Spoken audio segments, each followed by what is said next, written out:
about a technological innovation some say could have a profound impact in the battle against climate change. David Pogue has a crash course.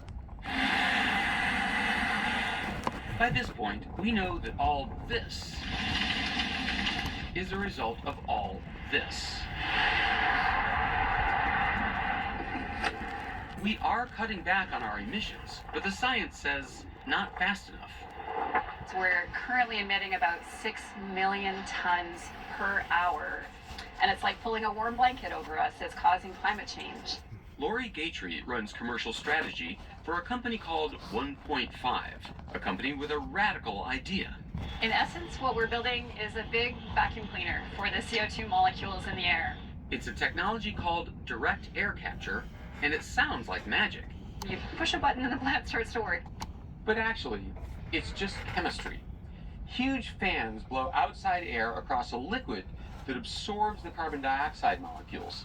The clean air then returns to the outside. They convert the trapped carbon dioxide into pellets, and when you heat them up, you get pure carbon dioxide gas flowing into collection tanks. And then what happens to the carbon dioxide you've sucked out of the air? So today people are simply burying the CO2 underground. They're also turning the carbon into synthetic fuel, so we can put it into an airplane or a truck or a ship. Some of those hard to decarbonize sectors. People are putting the carbon dioxide into concrete. People are making diamonds. People are making fizzy drinks.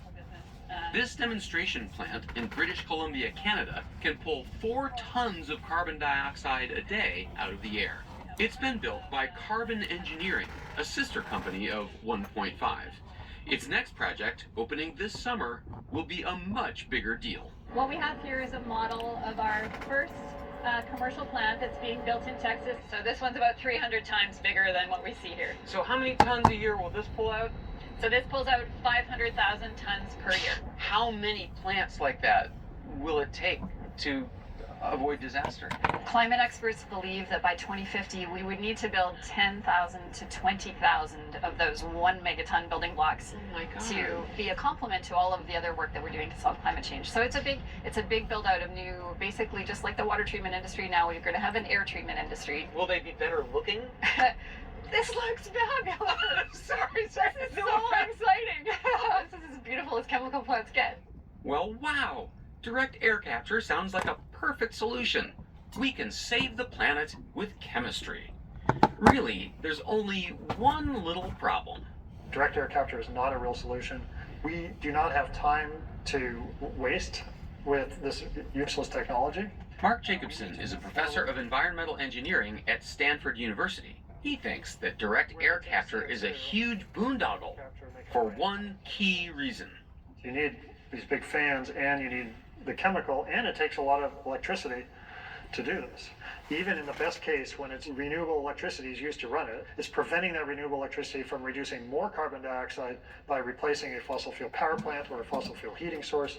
In other words, we get about 60% of our electricity from dirty fuels.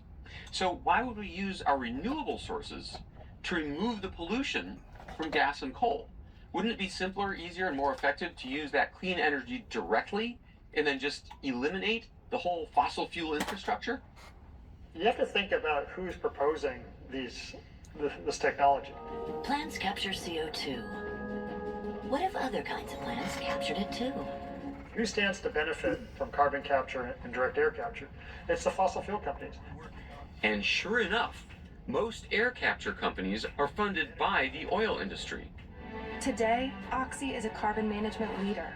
For example, Occidental Petroleum owns 1.5 and Carbon Engineering. They're just saying, well, we're extracting as much CO2 as we're emitting, therefore we should be allowed to keep polluting, keep mining. Do the oil reps hate you? Oh yeah, well, diesel people hate me, gasoline people hate me, ethanol people hate me, nuclear people hate me, coal people hate me. They do, because I'm telling the truth that we do not need any of these technologies. How do we know that the oil and gas companies' ultimate motivation is to just do a big number on the public saying, you don't have to stop with the emissions anymore because we're going to invent this to suck it down. Keep on driving those cars. We get that question a lot. I guess that is all of our job and not their job. We need to get ourselves off fossil fuels, and that will dry up the market for those fossil fuel producers, and we need to create the market for them and doing what they call carbon management, which is really taking carbon out of the air and putting it underground or creating carbon products for us. But big chemical plants aren't the only way to pull carbon out of the air. Experiments are underway with algae. So I'm guessing it works because algae is a plant, and plants breathe carbon dioxide and give us oxygen in return. That's right. And smaller, more efficient plant designs. One potential way is the concept of like a rotating packed bed in the place of an absorber tower.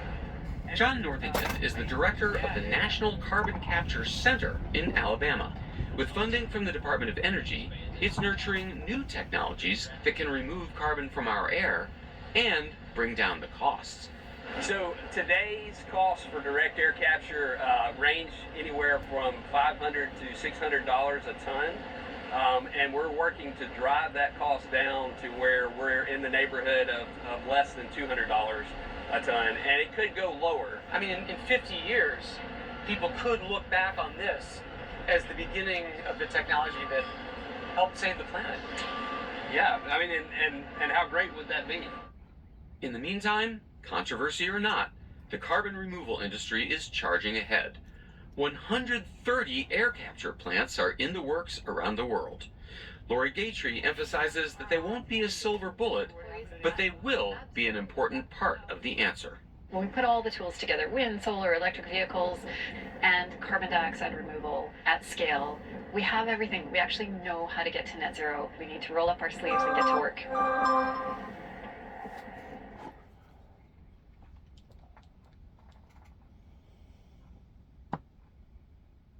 Man, it's taking this long before the people are starting to work on stuff like that. That's awful. Of alleged That's awful that we've delayed Iranian-backed tactics for this length of time. It's awful.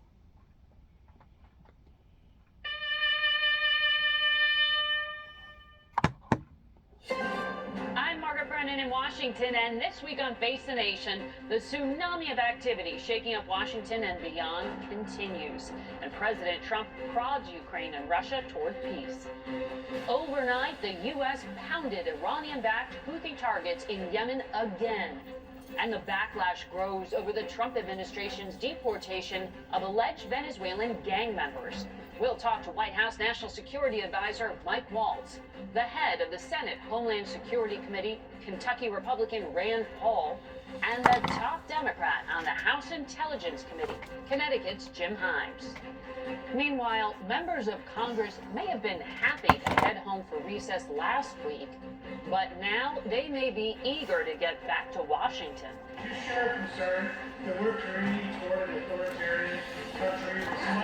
As elected officials on both sides of the aisle got an earful from angry constituents. The message that was sent by Democrats in Congress with the CR catastrophe was clear.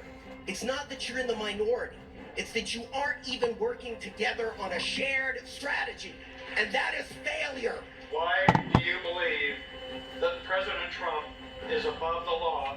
Why have you not spoken out for it? Plus, measles infections have now been reported in 18 states. We'll consult with former FDA Commissioner Dr. Scott Gottlieb about that and talk about the impact of Trump's cuts on medical research. It's all just ahead on Face the Nation.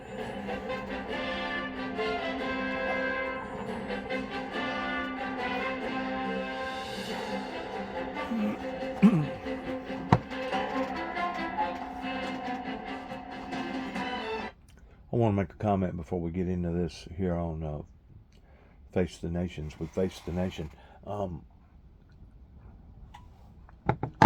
This thing has went way entirely too long before people started to actually react to our planet doing what it's doing right now, pertaining to all the fossil fuel and the carbon dioxide that's going up into the atmosphere. Because of what that they have done, they need to be held accountable. Not just in building one or two carbon dioxide plants to be able to take a lot of that out of the atmosphere.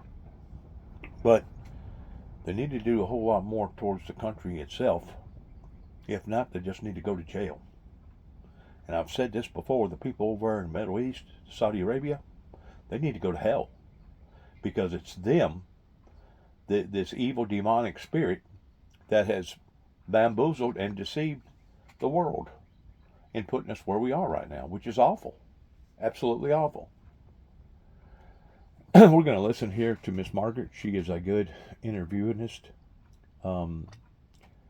She crisscrosses, and she's got a strong leadership about her whenever it comes to wanting to dig and paw and find out the truth regarding who she's interviewing. Please listen.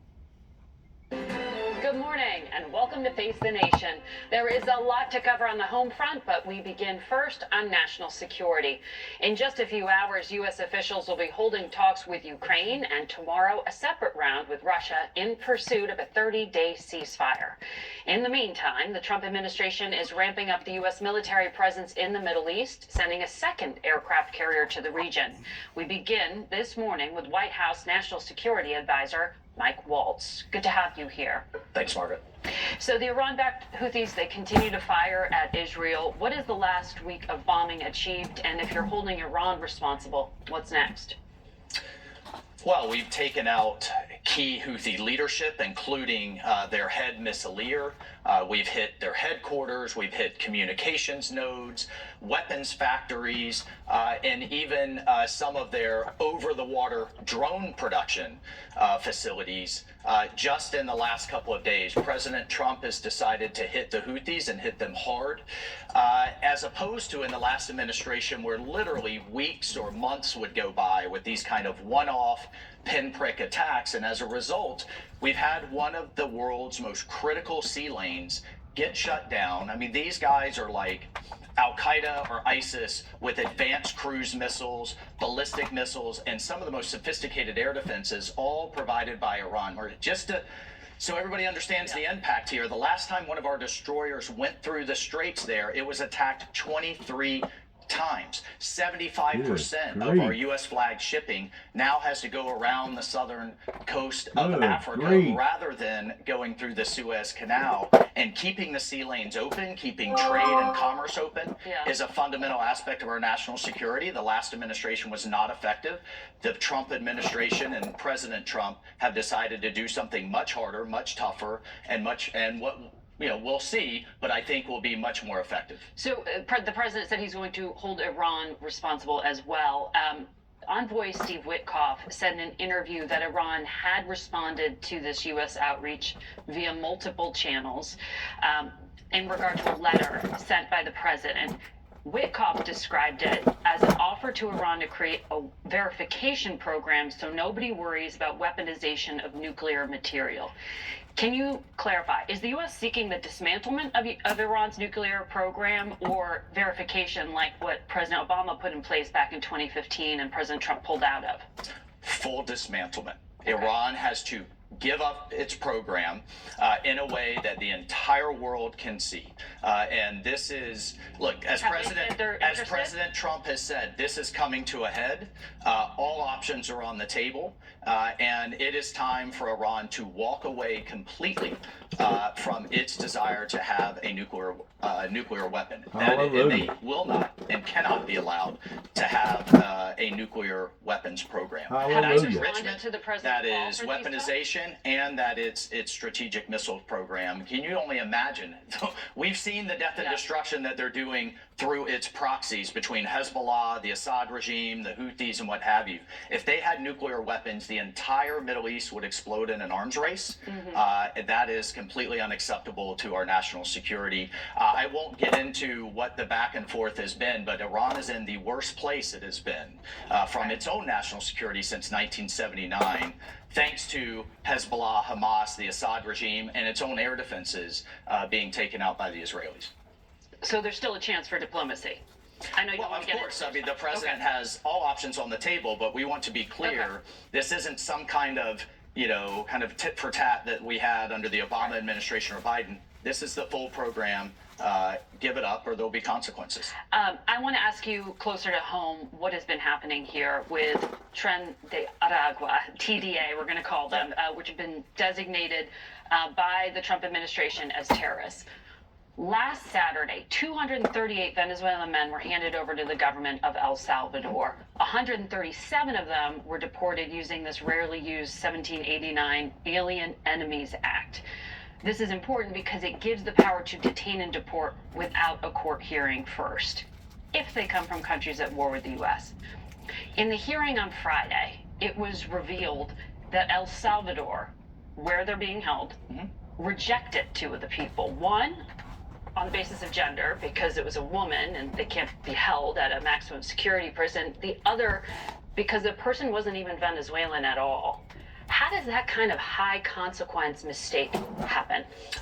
Well, these kind of one-offs we'll deal with on an individual basis. But Margaret, the underlying issue here is twofold. So there was a mistake that you acknowledged. I can't speak to those individual cases and the details of the individual cases. But what I can speak to is President Trump has determined that this group is acting as a terrorist organization. It is terrorizing our communities through attacks, torture, rape, and the most awful of situations for those communities, number one. And number two, the Alien and Sedition Act fully applies because we have also determined that this group is acting as a proxy of the Maduro regime.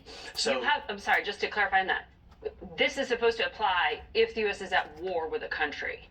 You are saying you have evidence that the government of Venezuela is directing these gangs? We are saying that TDA is acting as a proxy of the Maduro regime. This is how the Alien and Sedition Act applies. And we cannot have district judges interfering with the commander-in-chief's actions to take care of, in the way he deems necessary, a terrorist organization. So the U.S. is at war and I with got to tell you, Venezuela? we can debate on Article 2, Article 3. That's a fair debate. However, in this case, the commander-in-chief, President Trump, is taking decisive action to rid our communities of these gangs that are operating in a paramilitary fashion, and that we know Maduro is deliberately emptying his prisons in a proxy manner to influence and attack the United States. That's so different. That's how. If the U.S. is not at war with the country of Venezuela, I know the Attorney General said at another network she thinks this is going to go to the Supreme Court. Sure, that's you fine.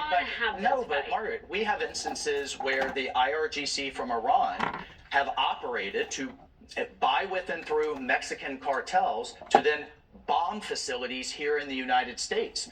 We've taken decisive action in that regard. We're going to take decisive action in this regard. And we're making a Washington, D.C. distinction when the American people are tired of being terrorized by these gangs. No one is defending gangs, but but it sounds like it. It certainly sounds like it from the Democrats on the other side. It sounds like in the case of this judge that wanted to turn a flight around full of gang members that had intelligence packets that had determined what they're doing. To a man's prison, and El Salvador said no. I mean, so it's the question of if you are suspending the ability to have a day in court, that you get the list right, that you can verify that these people are gang members. Look, every one of them were here illegally. So first of all, we had every right and should deport every one of these individuals. If you want to make a special case for one, that's fine. But underlying that is the Alien Act that has determined the commander-in-chief has the absolute authority to do this. We'll talk about this more with the Homeland Security Committee Chair Rand Paul ahead, I'm sure. I need to get to Ukraine with you because this is active diplomacy, as we mentioned. The Ukrainians accepted this U.S. ceasefire without preconditions, according to the announcement. The Russians said only holding back on energy infrastructure. What's the goal out of these talks that are about to begin in Saudi Arabia? Yeah, well, first, we're moving closer, and we're closer to peace than we ever have been.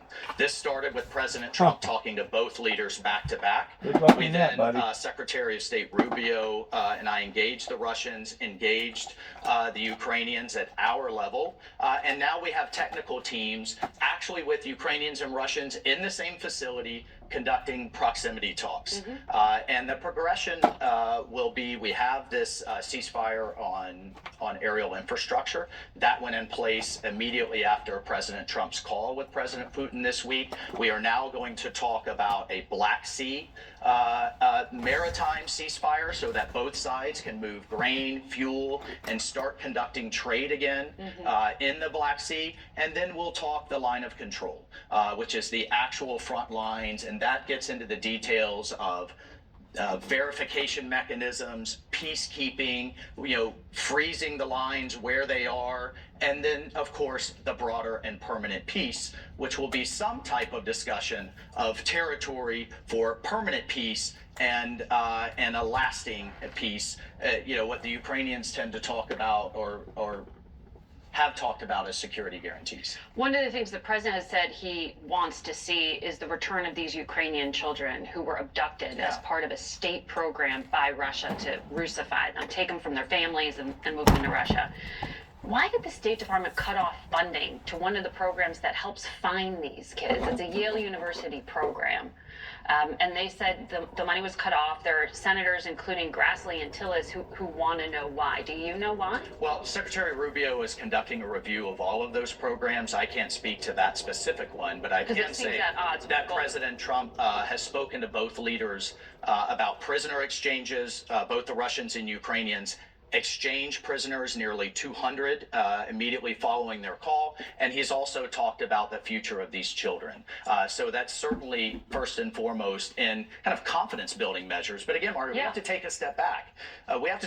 Just a few months ago, no one was talking about how this war would end, and we have to ask ourselves, what would it look like a year from now, 2 years from now, 3 years from now? We were in an endless stalemate here, and now we have both sides in the same facility with the United States really living out, I think, in real time, President Trump's vision to end this war, which he campaigned on. Just to be clear, are you asking for the release of these children as a confidence building measure? Is that what you meant? We're talking through a number of confidence building measures. That's one of them. Okay. Thank you. Thank Mike you. Pulse. All right. Face the Nation will be back in a minute. Stay with us.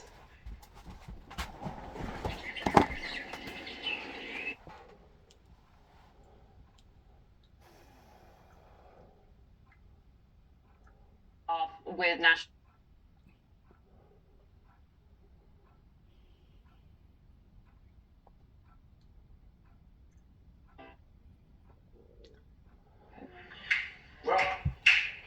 And we turn now to Kentucky Republican Senator Rand Paul. He is the chair of the Homeland Security Committee, and he joins us this morning from Bowling Green, Kentucky. Good morning to you, Senator. Good morning. Thanks for having me. Sure. Because of your role in Homeland Security, I want to follow up where we left off with National Security Advisor Waltz. There are legal questions around using these authorities to send out detainees without giving them a day in court. But there's also just questions of how it's being handled in regard to these individuals who were rejected by El Salvador, one for gender, one because they weren't Venezuelan at all. Does any of this concern you, along with claims from their family members that many of these people weren't gang members? There are some big legal questions here. On the one hand, the Bill of Rights applies to everyone, to persons. The Bill of Rights doesn't specifically designate citizens. It's really anyone in the United States the Bill of Rights applies to. On the other hand, the Alien and Enemies Act simply says you really don't get much process. The president can simply declare that you are somehow a problem for foreign policy and opposed to our foreign policy, and you can be deported. So really, ultimately, this goes to the court, and then the court's going to have to decide, are they going to declare unconstitutional a law that's been around for a couple hundred years, or are they going to defer to Congress? If you look at the TikTok decision recently, which I don't agree with, but in the TikTok decision, the court basically said, we're going to defer to Congress. Congress says this is about national security, and who are we to question Congress? Right, and then the president issued an executive order that defied what Congress did. Right. But my point is I think the court should have ruled on the First Amendment with regard to TikTok and not said, oh, well, whatever Congress wants. But if you look at the TikTok decision and you had to guess what the Supreme Court's going to do, my guess is they'll uphold the Alien and Enemies Act. It's not necessarily my position, but I think the court will uphold it. So it's at least debatable on both sides who's right or who's wrong here. And I think it's not correct for Democrats to simply say, oh, it's constitutional chaos. There's no leg to stand on. There actually is legal authority on the one hand that's been around for over 200 years. But just, we're not talking about partisan politics. We're talking about the courts right now and what the judge said he had questions about and talks about this being done, you know, essentially in the cover of night. This seems to be an argument the administration wants to have go to the Supreme Court. Are you comfortable with bypassing what you described as, you know, what's guaranteed in the Bill of Rights, a day in court, or at least some verification that some of these people actually are guilty in some way of what they're accused of, which is membership in a gang? So we have a contradiction. We basically have the Constitution that says everyone, persons in the United States, have due process rights, have the Bill of Rights on their side. But we also have law that has been in power for 200 years saying, oh, well, except for when the president wants to deport people. So these are in conflict. There will have to be some decision making. On the question of whether or not a district judge can make a ruling for the whole country, that's also a very big question. And I suspect as this works its way up to the Supreme Court, when you get to the Supreme Court, I do believe the Supreme Court is going to limit district judges from having nationwide rulings. So I think that's also in the offing. But these are huge legal questions, and the only way they begin is by a challenge. If the president doesn't challenge these, they never have standing and never get to court. So on the one hand, the president is generating this, but it's the only way to generate a final conclusion from the court.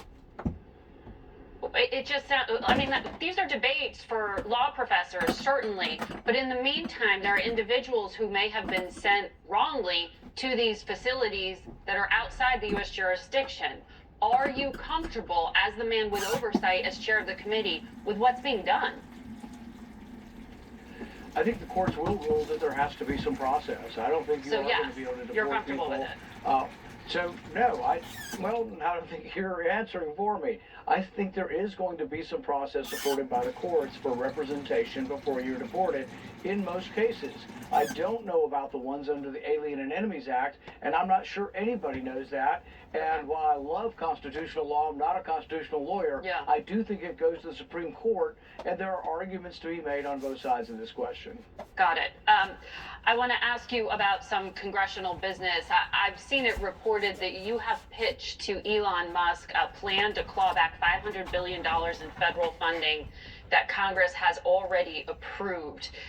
There was an effort back in 2018 to do something like this and it failed. Do you think you can actually get this done in a rescission package, and how much money do you think you can get back? Well, this goes to another huge legal question. Can the president impound money, or does he have to send it back and we approve the cuts through rescission? And this is going all the way to the Supreme Court also, because I think the Trump administration believes they can just not spend it.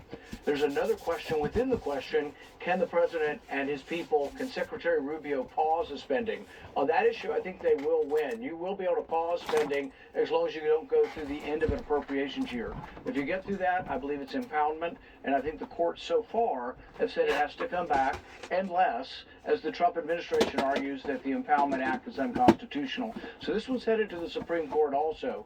It is my personal belief we should adhere to the law as it is now, and that is send it back and have Congress confirm it. It's a simple majority vote. It's called rescission.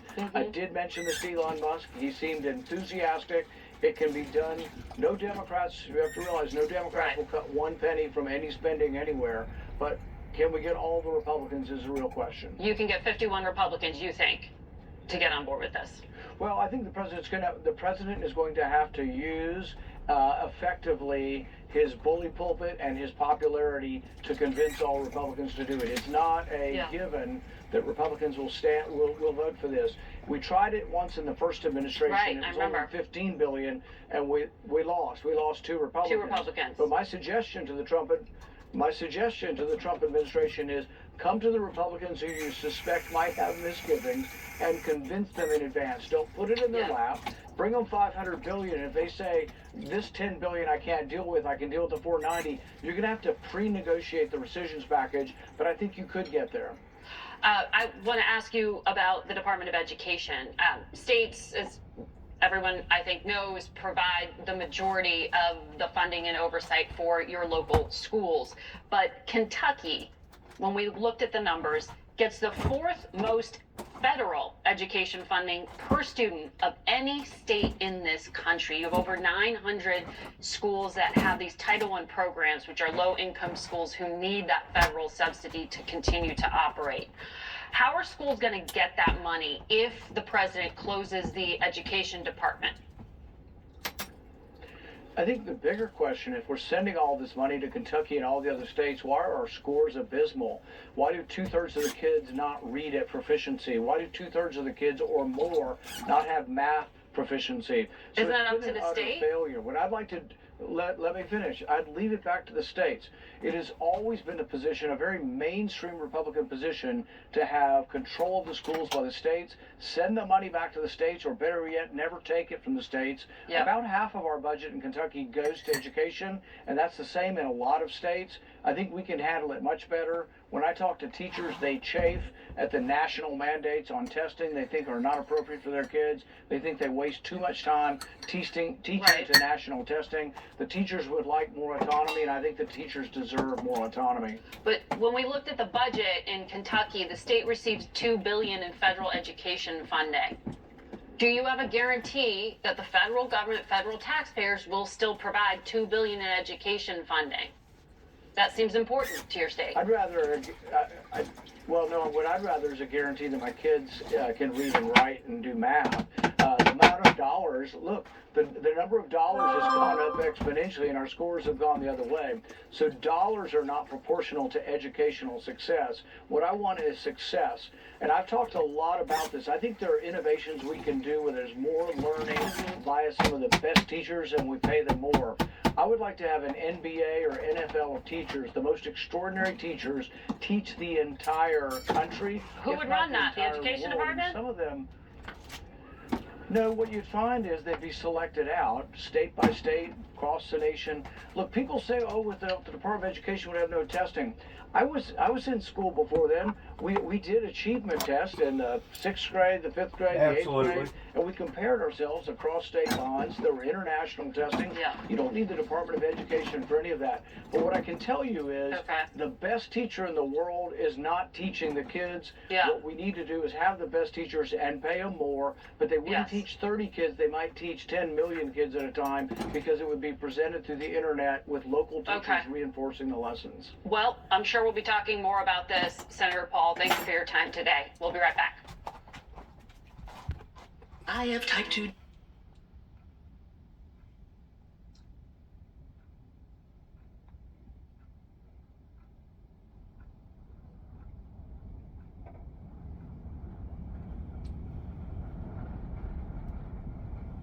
Clooney sits down.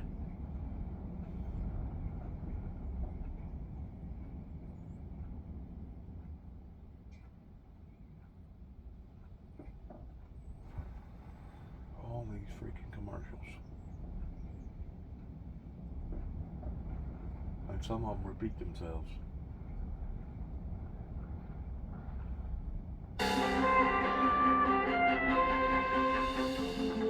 Welcome back to Face the Nation. We turn now to the top Democrat on the House Intelligence Committee, Connecticut Congressman Jim Himes. He joins us this morning from Greenwich.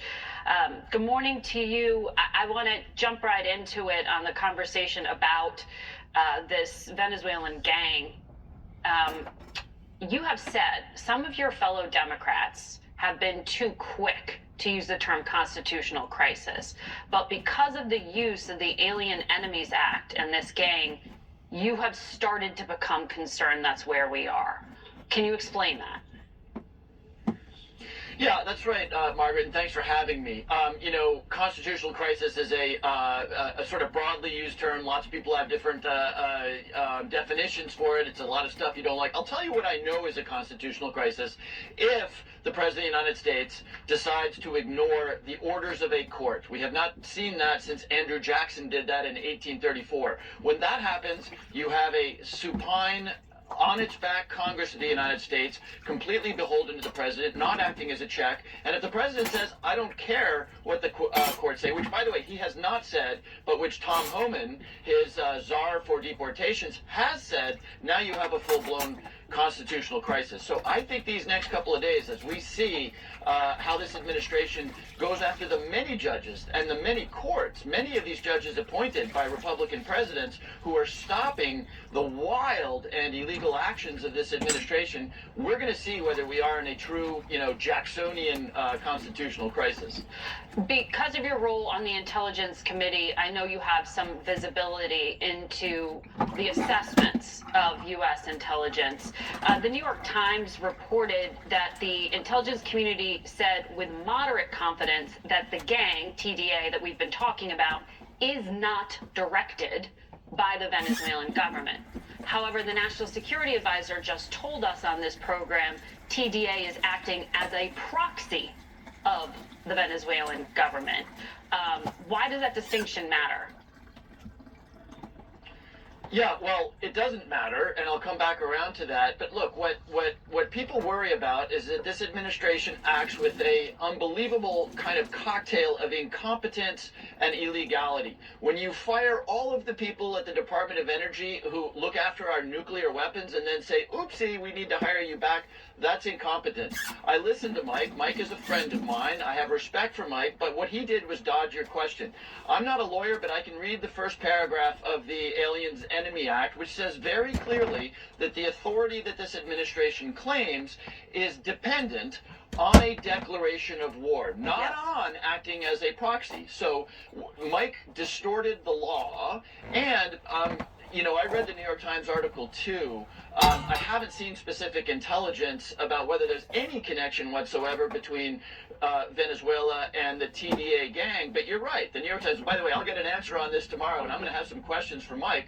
The New York Times, of course, reported that that the intelligence community believes that there's not a meaningful connection between Venezuela and the TDA gang. So again, it's a bizarre combination of acting incompetently, because maybe there's a Venezuelan hairdresser, a gay Venezuelan hairdresser with no connection to TDA, and if he's in this country illegally, fine, deport him. But to do it in this way under authorities that are not legal is not the way to do this.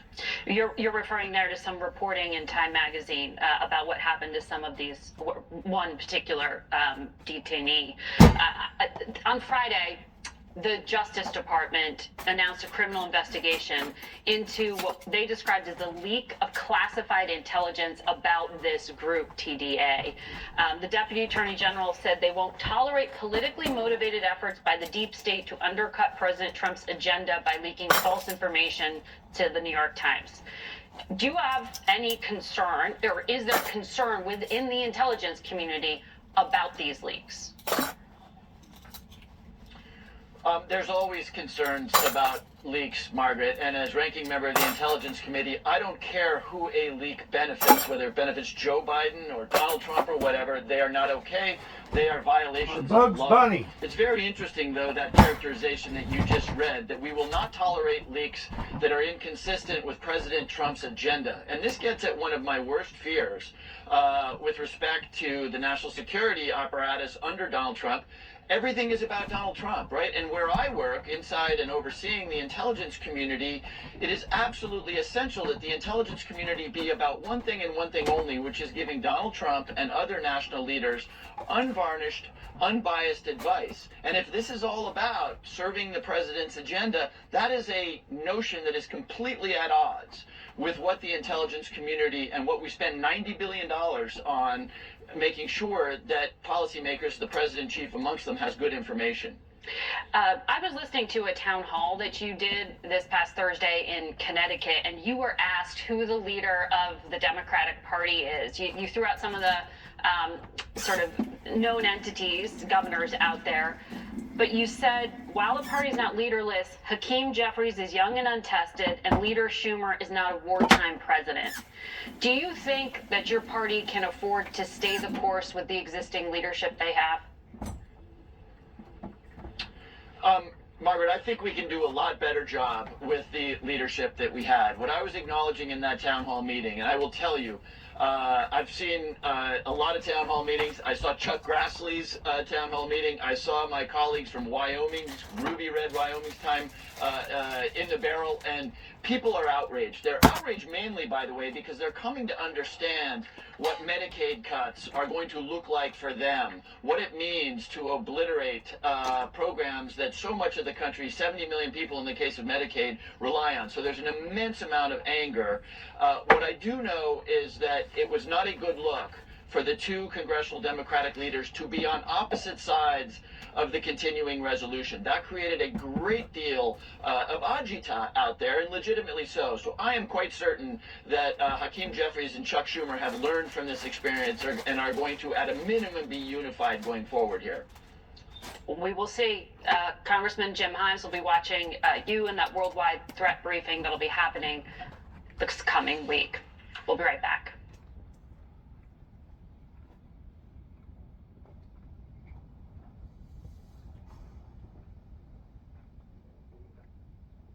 Available. We turn now to America's healthcare system and former FDA Commissioner Dr. Scott Gottlieb. He's also a board member at Pfizer. Welcome back to Face the Nation. Thank you. So measles is now in 18 states, as I understand it, mostly Texas and New Mexico, but we have seen a growing number of infections, particularly in children. What do parents need to know, and are adults protected?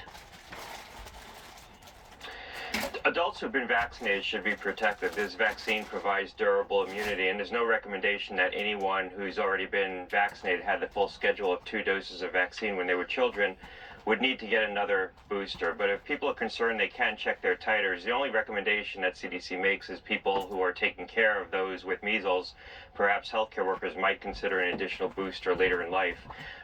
The bigger challenge is with children. So children get vaccinated, as you know, at 1 year, and then again when they're entering school at around age 4.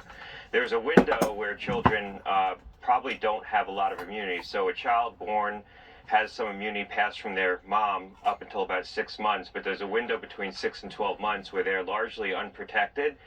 Typically, we don't vaccinate at 6 months because babies don't have developed immune systems where they can develop a durable immunity from an immunization like this. But there's some recommendations now that children between the ages of 6 and 12 months might get a first dose of vaccine. They would still require a second dose at age 1 and then a third dose at age 4. I saw the former CDC director, Rochelle Walensky, was talking about that this past week. The current Secretary of HHS, Secretary Kennedy, has said he wants anyone who desires the vaccine, MMR, to be able to get one. But he also describes himself as a, quote, freedom of choice person. I want to get your analysis of what seemed to be a suggested alternative treatment. They're getting very, very good results. They report from budesonide, which is a steroid. It's a 30-year-old steroid, and erythromycin, and also cod liver oil, which has high concentrations of vitamin A and vitamin D, and they're seeing what they describe as almost miraculous instantaneous recovery from that. Are those viable alternatives? They're not viable alternatives to vaccination, and I'd much prefer if he made a full-throated recommendation to parents to get kids vaccinated, especially in the setting of the regions where this virus is now spreading. He's talking about steroids and antibiotics. Those would be used in the setting of a child who's developed pneumonitis, is hospitalized, has respiratory distress, and so you might dose them with antibiotics to prevent secondary infections, and the steroids can reduce some of the inflammation in the lungs. The hope is children don't get into that kind of distress situation because they've been vaccinated. As far as vitamin A is concerned, there's really scant evidence that it's effective in this setting. It's used in the setting of malnourished children where it might provide some benefit. But I think talking about those kinds of therapeutics in this context creates a false impression that there's treatments available for measles when in fact there's not. The only way to prevent measles and prevent the sequelae from measles is to get vaccinated. You know, it's the same way people may consider whether or not they choose to get vaccinated for influenza, for the flu. Some people might make a decision not to get vaccinated because they know therapeutics are available. I certainly wouldn't recommend that that they do that. I think everyone should get vaccinated for influenza. But some people might make that choice. There is no choice in this setting. There's nothing effective at mitigating the effects of measles once you get it. So the only way to do that is to get vaccinated. Yeah, the CDC website describes vitamin A as supportive care, but vaccination the best defense. So thank you for explaining that. There's no CDC director right now. The administration had to pull their nominee, as you know, because they couldn't get enough votes. Alex Tinn here at CBS is reporting Florida's Surgeon General and a former Texas Congressman, Michael Burgess, are both being floated for the job. How important is it to get someone confirmed and in the role quickly? Yeah, I think it's very important, especially when you see what's going on around the country with this measles outbreak in West Texas. We may have more measles cases this year than we've had in 25 years, and so having leadership at the CDC that can direct that response is exceedingly important. Mike Burgess ran the Health Subcommittee on Energy and Commerce, worked closely with the FDA when I was there. He was very good, very effective. He did a lot to advance our interdiction work in mail facilities to stop opioids from flowing through those facilities. He was very dedicated to that effort. Actually visited the mail facility in New York at JFK Airport to see firsthand the operation before he led a charge in Congress to help provide more funding to get more inspectors into those facilities. So he has a lot of experience in a lot of the areas where CDC has a very relevant mission. Mm-hmm. And they'll have to face a potential vote once the president makes a selection here. I want to ask about some of the byproducts and some of them deliberate cuts from the president's so-called belt tightening here. There have been impacts at, for example, Johns Hopkins, an institute that does medical research and receives USAID grants. There are also deliberate cuts that have been vowed at Columbia and UPenn, two universities that get federal funding and do health research. Do you have any insight into how many health programs or the significance of the health programs that'll be affected? Yeah, I don't think anyone has insight into it yet. I think this is still playing out. These impacts are happening across a couple of different domains. There's restrictions on the ability to go forward with new grants because of limitations, for example, posting things in the Federal Register. There's new grant-making policies that are being implemented, so certain entities, certain countries are being added to lists where you can't do research. There were recently some grants canceled that coincided with research that would be done in conjunction with China. They're terminating certain grants on the basis of policy considerations, like whether or not they have a certain DEI component, and however they're defining that. And then you see the institutional-wide cuts. I think that's what happened to Johns Hopkins with respect to the USAID cuts. It's also what happened to Columbia with respect to that $400 million cut, federal cut, that impacted a lot of research. So there's multiple domains where they're being impacted right now. This isn't all DOGE-led. I think we need to be very careful when it comes to research programs where patients are involved. You know, if you make a mistake with a program like a website that you took down, you can always put it back up. But when you cut a grant to a program where patients are involved, where continuity of care is really important to those patients, you need to make accommodation for that or not make those cuts in the first place. I do know I've had some conversations. I think DOGE is aware of that and trying to be mindful of those impacts.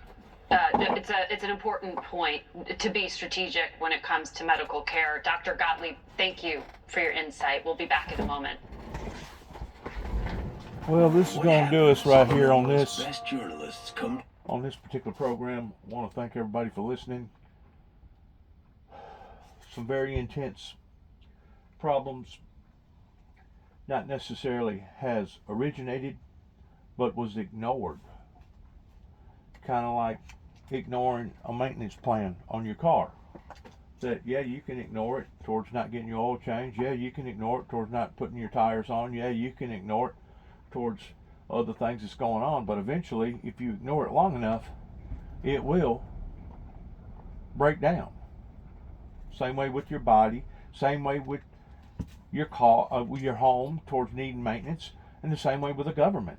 And what we're dealing with right now is a group of people that has finally awakened, thank God, and hopefully we can learn from this towards not never letting nothing like this ever happen again. Good luck to each and every one of us. God bless America. God bless our troops. And God bless our endeavors towards which way not just the Americans but the world in general goes from this moment on. We want to thank you for your time. God bless and heaven help us all. And shalom.